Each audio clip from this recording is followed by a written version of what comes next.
I really thought I knew you is one of the things that you hear marketeers and salespeople say when customers go elsewhere. You know, it's one of those things that we remember what people do, or the last thing that people did, but we don't know everything about them. We know what we know. I think it was one of those great Rumsfeld sayings, we have known unknowns, but we don't know the unknown unknowns. And it was really quite tricky to understand what he was talking about. And we do have known unknowns. We don't know everything about everybody.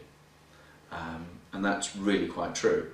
We hide things away. We don't let people in to find out everything about us. And customers are the same as human beings. They trade with you in a one-dimensional way. They buy your handbags, but they don't buy your luggage if they were in luggage. Why is that? Well, it could be that they have a better relationship with another partner and they buy traditional luggage items rather than handbags from them because they believe they're better than you for some reason. But you never bother to ask the question why they don't buy the luggage from you, they only take handbags, so you never know that they actually sell the luggage. So I think when we look at I thought I knew you, we assume too much as businesses. We assume people do what they do and they're doing everything and they have perfect knowledge. And economists have always argued that actually there's no such thing as perfect market knowledge.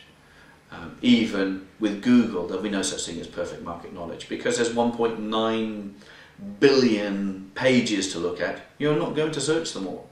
You're going to search the more obvious ones. So the market will never become perfect, although I think some economists were hoping that Google would create more of a perfect market condition. So companies, like people, need to ask better questions. But do they want to ask the right questions of the right people? Because if they're going to ask everybody the same questions, they're going to get very different answers, and they're going to behave and try and work out a means of behaviour that suits everybody. But customers are different as well. So customers need to be segmented into those that you should treasure and those that you should avoid, because not all customers are equal. Not all customers spend the same amount of money with you, and not all customers will ever be able to spend more money with you. You know, a one-man band with a little luggage shop is only going to be able to take a few handbags or a few pieces of luggage each year. They're not going to take your full range because your full range is 2,700 different varieties and they've got, 250 square feet in the high street in Cheltenham. They're never going to be able to take the lot. So there's no point in asking them all the questions. However, if you've got some treasure accounts that do take a large portion of your business, then they're the people that you need to look after. They're the people that you need to understand. Where's the market going? What trends are they seeing? What are people asking for? Because they're in contact with those people on a day-to-day basis.